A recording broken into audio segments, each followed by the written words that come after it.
Hello and welcome, my name is Tris and the channel is called Double O'Neill. If you haven't seen this channel before, it's about model railways and the journey that I'm taking, learning about it and enjoying it.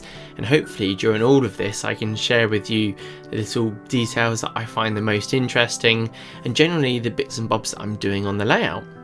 Recently you would have seen my embankment being built up with the hills, some ballasting work and weathering of the track, and that's been honestly really fun and something that I spent a bit of time thinking about how I'm going to do it.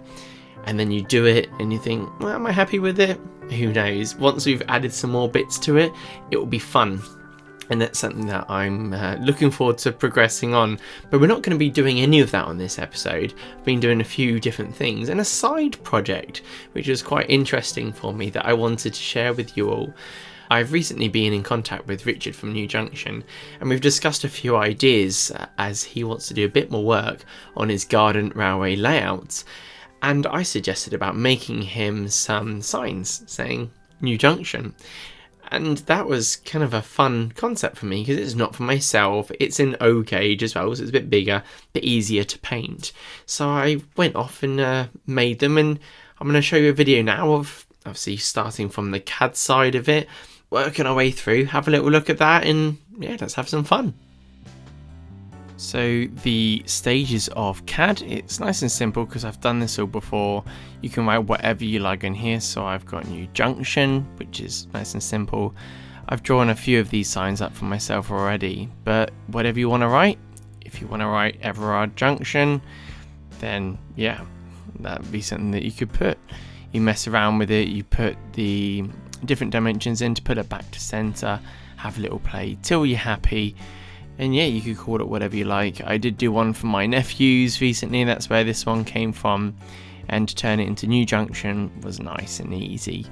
Anyway, here's New Junction, which is probably what we're after. I think Richard would like to have that on his railway.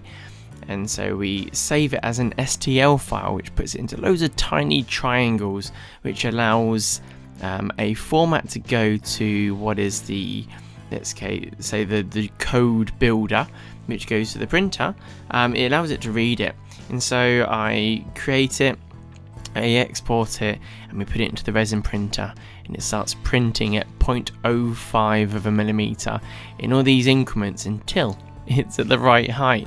And here it is, and you've got these little spider legs that come out and support it, and they allow the print to happen in high spots as well as give it support as it's going. And it gets stuck to these trays and they come off relatively easy.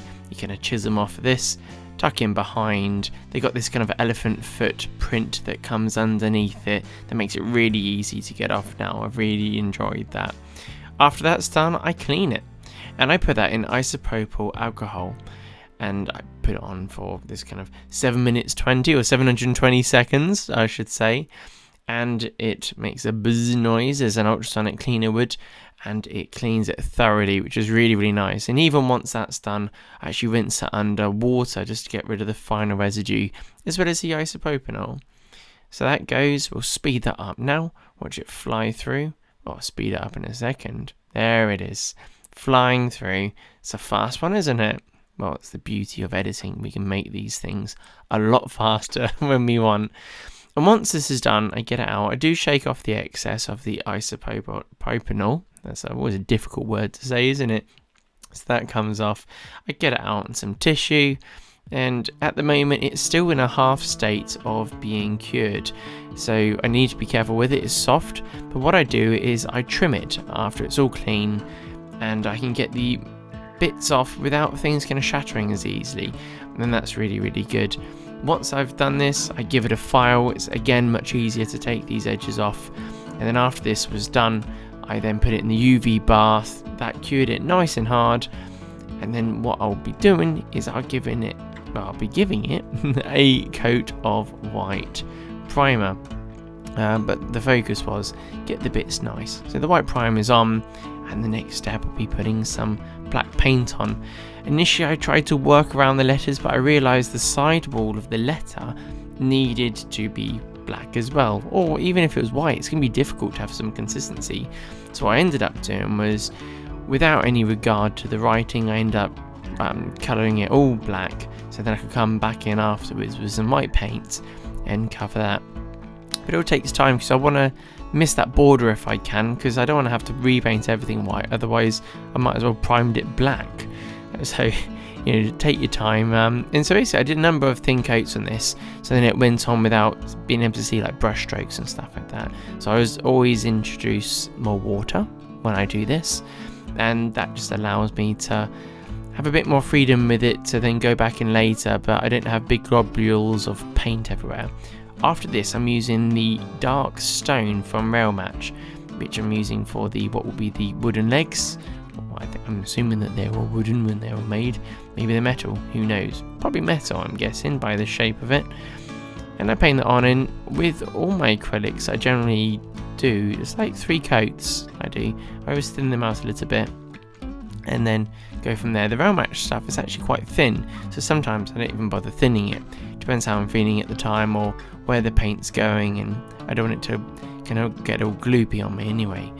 So I've got those posts to do, and I've got 2 of these to paint as well. So I kind of paint a leg, paint another leg, then go to the other side whilst this one's drying. By the time I've painted the other 2 legs, the paint's kind of hardened enough that I can do that. So then after this, we've got the lovely work of painting the white back in on the top. And I was really careful. I started out with some thin coats and just took my time in just working it around, because I can't have Richard kind of getting angry with me because I haven't done the white very well. So I was actually really pleased with how this came out in the end. And I did about 4 or 5 coats of this white. The black really shone through, and I didn't want it to. You could see the black for quite some time, as you can see here after 1 coat. On the left hand side of Junction is where I haven't painted, so the second coat makes a big difference, the 3rd coat makes more, the 4th, the 5th, the 6th, whatever. It's gonna get better, isn't it? Maybe there's a better way of doing this, who knows? But I was really happy with how it was coming out, and I had to touch up some small areas where I'd got the black onto the border slightly, but ultimately, being the fact that it's O gauge, it's easier to see.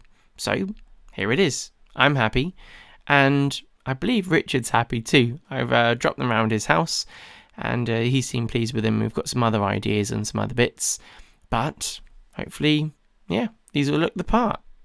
On to the next thing. I got a Class 25 by Heljan. It's something that I've wanted for some time. I saw Bachmann did one. At the time I wasn't ready to get one, and then Heljan have released theirs, and it looks gorgeous. Honestly, really, really does.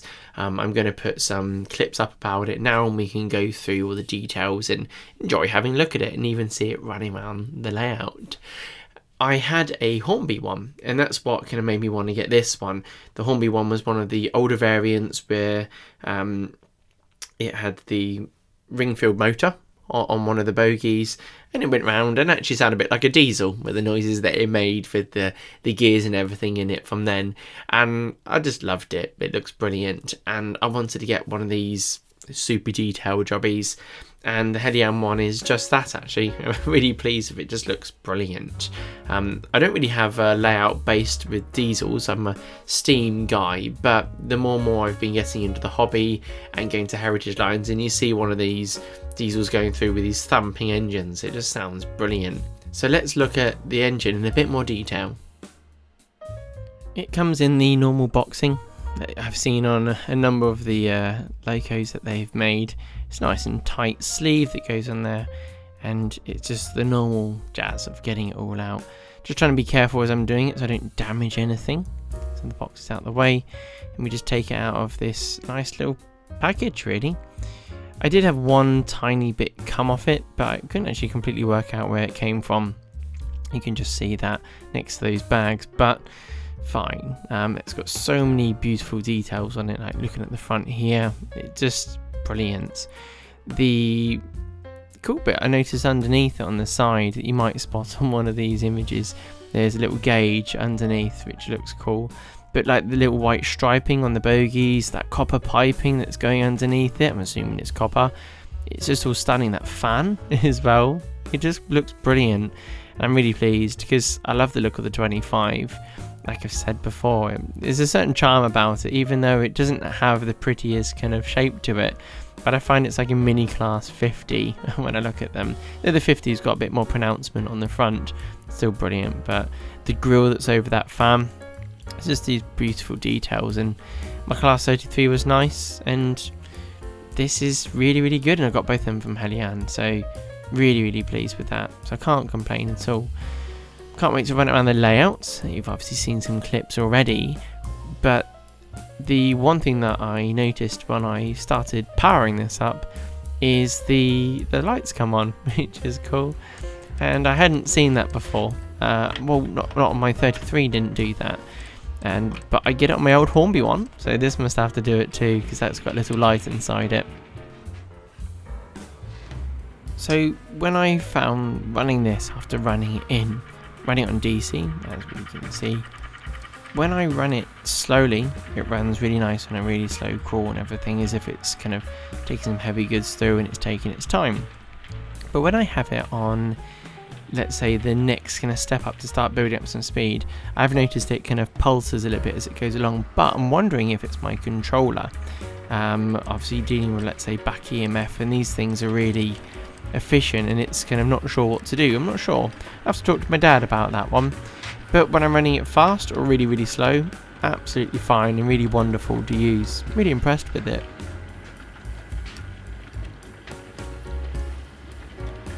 What we do is we enjoy a few running shots of it going around, but I'm honestly pleased, and I would like to get a nice sound decoder like I've got on some of my others.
Recently I went down to Didcot Railway with my parents and I had a nice walk around with them.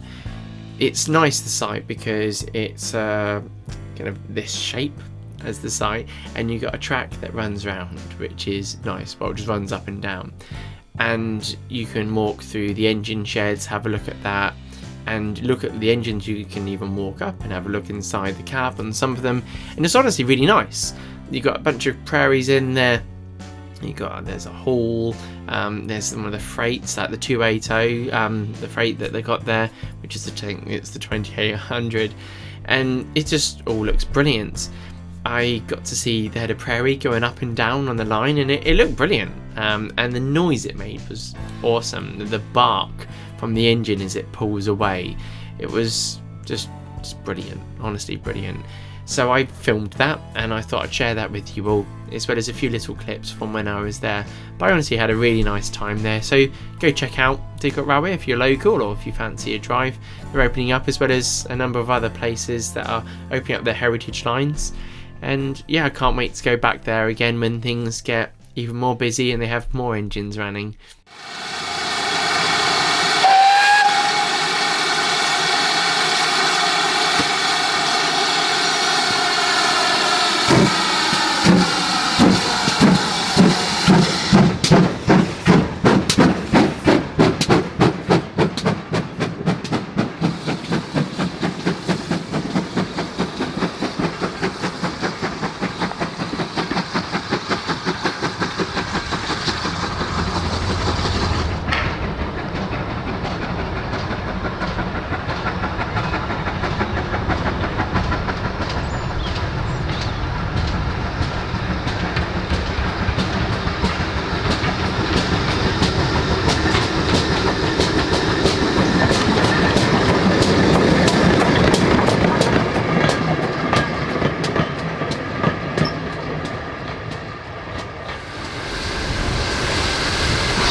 That was honestly really enjoyable, and I'm looking forward to going back into some more heritage lines once everything opens up again and we can do a little bit more.